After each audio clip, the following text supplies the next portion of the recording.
ബീഹാറിൽ പറഞ്ഞ പോലെ രണ്ടാം ഘട്ട പോളിംഗ് അവസാനിക്കാൻ ഇപ്പം അരമണിക്കൂർ പോലും ഇല്ല. വിധി എഴുതുകയാണ് രണ്ടാം ഘട്ടം.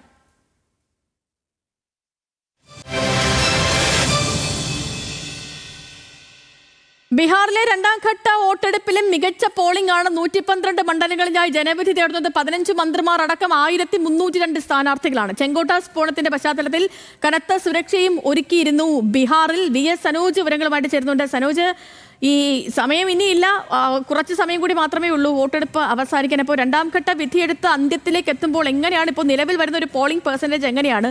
ഒന്നാം ഘട്ടത്തിൽ നമുക്കറിയാവുന്ന പോലെ സ്ത്രീകൾ നിർണായകമായതായിരുന്നു ഒന്നാം ഘട്ടം. മാത്രമല്ല തിരഞ്ഞെടുപ്പ് കമ്മീഷനെ പോലെ ഞെട്ടിച്ചൊരു പോളിംഗ് പെർസെൻറ്റേജ് ഒക്കെ ഉണ്ടായി. അത്തരത്തിൽ തന്നെ ആയിരിക്കുമോ ഈ രണ്ടാം ഘട്ടവും? ഒരുപാട് 10-15 മന്ത്രിമാർ അടക്കം ഇതിൽ ജനവിധി തേടുന്ന ഒരു ഘട്ടമാണ് ഇപ്പോഴത്തെ ഈ രണ്ടാം ഘട്ടം. മാത്രമല്ല NDAക്ക് കുറച്ചധികം സ്വാധീനമുള്ള പ്രദേശത്ത് നടക്കുന്ന വോട്ടെടുപ്പ്. അങ്ങനെ ഒത്തിരി പ്രത്യേകതകളുണ്ട്. എന്താണിപ്പോൾ ഏറ്റവും ഒടുവിലത്തെ മണിക്കൂറുകളിലേക്ക് എത്തുമ്പോൾ ബീഹാറിലെ കാഴ്ചകൾ? സേതു, രണ്ടാം ഘട്ടത്തിൽ 60% ഏറ്റവും അവസാനം ലഭിക്കുന്ന പോളിംഗ് പെർസെൻറ്റേജ് എന്ന് പറയുന്നത്. അത് തന്നെ മുൻ തെരഞ്ഞെടുപ്പ് അപേക്ഷിച്ച് നോക്കിയാൽ ഉയർന്ന പോളിംഗ് ആണ്. അതിൽ കിഷൻഗഞ്ചിലാണ് ഏറ്റവും കൂടുതൽ പോളിംഗ്. അതായത് 66% പോളിംഗ് ആണ് കിഷൻഗഞ്ചിലുള്ളത്. കിഷൻഗഞ്ച് എന്ന് പറയുന്നത് നമ്മൾ ഈ പറയുന്ന സീമാഞ്ചൽ മേഖലയുമായി ബന്ധപ്പെട്ട അല്ലെങ്കിൽ കൂടുതൽ മുസ്ലിം മൈനോറിറ്റീസ് എല്ലാം കൂടുതൽ വോട്ടർമാരുള്ള പ്രദേശമാണ്. കിഷൻഗഞ്ചിൻ്റെ മാത്രം ഒരു പോളിംഗ് പെർസെൻറ്റേജ് 66 വരുന്നു എന്ന് പറഞ്ഞാൽ അവിടെ ഏതാണ്ട് 60% മുകളിൽ മുസ്ലിം വോട്ടർമാരുള്ള പ്രദേശം കൂടിയാണ്. ഏതായാലും സീമാഞ്ചൽ മേഖല അടങ്ങുന്ന അല്ലെങ്കിൽ 122 മണ്ഡലങ്ങളിലേക്കുള്ള തെരഞ്ഞെടുപ്പ്, അതിൻ്റെ വോട്ടെടുപ്പ് ഏതാണ്ട് പൂർത്തിയാവുന്ന ഒരു ഘട്ടത്തിലാണ് നമ്മളിപ്പോൾ നിൽക്കുന്നത്. വിൻ്റർ ആയതിനെ നേരത്തെ വോട്ടെടുപ്പ് തുടങ്ങുകയും നേരത്തെ അവസാനിക്കുകയും ചെയ്തിട്ടുണ്ട്. അതുകൊണ്ട് തന്നെ ഏതാണ്ട് പൂർത്തിയായി എന്ന് പറയാം. പക്ഷേ അവസാനിക്കുന്ന ആ ക്യൂ അവസാനിക്കുന്നത് വരേക്ക് അത് നിലനിർത്തിക്കൊണ്ടുപോകും. പുതിയ വോട്ടർമാരെ വോട്ട് ചെയ്യാൻ അനുവദിക്കില്ല. ഈ രീതിയിലേക്ക് അവസാനിച്ചിരിക്കുന്നു. പക്ഷേ വലിയ രീതിയിലുള്ള പോളിംഗ് പെർസെൻറ്റേജിലേക്ക് പോയിരിക്കുന്നു. ആദ്യഘട്ടത്തിൽ അപ്രതീക്ഷിതമായ രീതിയിലേക്ക് 65% വന്നെങ്കിൽ ഇത്തവണ വീണ്ടും രണ്ടാം ഘട്ടത്തിൽ ഈ പറയുന്ന പോലെ ചമ്പാരൻ അടക്കമുള്ള മേഖലകൾ, ബോധ്ഗയ, അതുപോലെ തന്നെ മധുബൻ അടക്കമുള്ള വിവിധ മണ്ഡലങ്ങളും മറ്റ് ജില്ലകളിലെല്ലാം തന്നെ കനത്ത പോളിംഗ് ആണ്. 1.25 കോടി സ്ത്രീ വോട്ടർമാരുള്ള രണ്ടാം ഘട്ടത്തെ സംബന്ധിച്ചിടത്തോളം സ്ത്രീകളുടെ നീണ്ട നിരയാണ് എല്ലായിടത്തും കാണാൻ സാധിക്കുന്നത്. ഒപ്പം JDU അടക്കം അല്ലെങ്കിൽ RJD അടക്കമുള്ള പാർട്ടികൾ ഈ ഒരു പോളിംഗ് പെർസെൻറ്റേജിൽ അവകാശവാദവുമായി മുന്നോട്ട് വന്നു കഴിഞ്ഞു.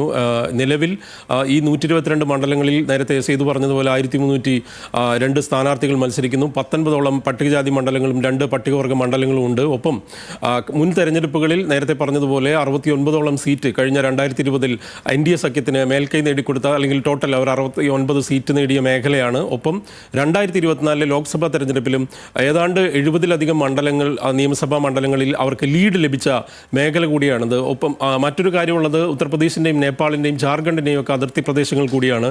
ഏതായാലും RJD സർക്കാർ രൂപീകരിക്കുമെന്ന് RJD നേതാക്കൾ ഇപ്പോൾ അവകാശവാദം ഉന്നയിച്ചിരിക്കുന്നു. തിരിച്ചും ഏറ്റവും മികച്ച വിജയത്തിലേക്ക് NDA പോകും, BJP JDU സർക്കാർ വരുമെന്ന് നേതാക്കൾ പറയുന്നു. ഇപ്പോൾ അല്പം മുമ്പ് ജിതൻ റാം മാഞ്ചി തന്നെ പറഞ്ഞതാണ് 70% പോളിംഗ് പെർസെൻറ്റേജ് വരും, ഞങ്ങൾ സർക്കാർ ഉണ്ടാക്കും എന്നുള്ളതാണ് ഇവരും പറയുന്നത്. ഏതായാലും വലിയ രീതിയിലുള്ളൊരു ആവേശത്തിൽ തന്നെ പോളിംഗ് നടന്നു എന്നുള്ളത് വലിയ പ്രത്യേകതയാണ്. പൊതുവേ ബീഹാറിലെ തെരഞ്ഞെടുപ്പുകളിൽ കുറച്ച് മന്ദഗതിയിലുള്ള പോളിംഗ് ഉള്ള പ്രദേശങ്ങളായി കരുതപ്പെടുന്നതാണ് സീമാഞ്ചൽ അല്ലെങ്കിൽ മിഥിലാഞ്ചൽ അടക്കമുള്ള പ്രദേശങ്ങൾ.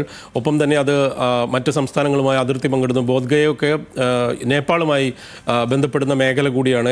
ഇവിടെയെല്ലാം തന്നെ നല്ല രീതിയിലുള്ള പോളിംഗ് പെർസെൻറ്റേജ് വന്നു എന്നുള്ളതും കിഷൻഗഞ്ച് അടക്കം അരാരിയ ഉൾപ്പെടെയുള്ള പ്രദേശങ്ങളിൽ നല്ല പോളിംഗ് ശതമാനം ഉണ്ടായി എന്നുള്ളതും വളരെ പ്രധാനപ്പെട്ട കാര്യമാണ്. മറ്റൊന്ന് CPIML ധാരാളം സ്ഥാനാർത്ഥികളുള്ള അല്ലെങ്കിൽ തൊഴിലാളി ഗ്രാമീണ മേഖലകളിൽ വലിയ സ്വാധീനമുണ്ട്. ഒപ്പം OICയുടെ പാർട്ടിക്ക് വലിയ സ്വാധീനമുള്ള മേഖലകൾ കൂടിയാണ് തെരഞ്ഞെടുപ്പ് നടന്നത്. കാരണം കഴിഞ്ഞ തെരഞ്ഞെടുപ്പിൽ 11ഓളം MLA-മാർ മുസ്ലിം MLA-മാരുണ്ടായ പ്രദേശം 15 സ്ഥാനാർത്ഥികളെ OIC ഇത്തവണ 4 ജില്ലകളിൽ മാത്രം. ബീഹാറിന്റെ ഇതുവരെയുള്ള കണക്കനുസരിച്ചും ഇതുവരെയുള്ള വന്നിട്ടുള്ള വിവരങ്ങൾ അനുസരിച്ചും മികച്ച പോളിംഗ് ആണ് രേഖപ്പെടുത്തിയിരിക്കുന്നത്. ഒന്നാം ഘട്ടത്തിൽ നമുക്കറിയുന്ന പോലെ 65% പോളിംഗ്. പക്ഷേ ഇപ്പം VS സനോജ് പറയുന്ന അനുസരിച്ചാണെങ്കിൽ ഇപ്പോൾ രണ്ടാം ഘട്ടം ഇത്ര സമയം, ഇനിയിപ്പോൾ അരമണിക്കൂർ കൂടി ഉണ്ട് പോളിംഗ് അവസാനിക്കാനായി. അപ്പോഴേക്കും 60% പോളിംഗ് പെർസെൻറ്റേജ് വന്നിട്ടുണ്ട്. അപ്പോൾ അങ്ങനെയാണെങ്കിൽ ഒരുപക്ഷെ ഒന്നാം ഘട്ടത്തെ വെല്ലുന്ന രീതിയിൽ രണ്ടാം ഘട്ടത്തെ പോളിംഗ് പെർസെൻറ്റേജ് വരാനുള്ള സാധ്യതയുമുണ്ട്.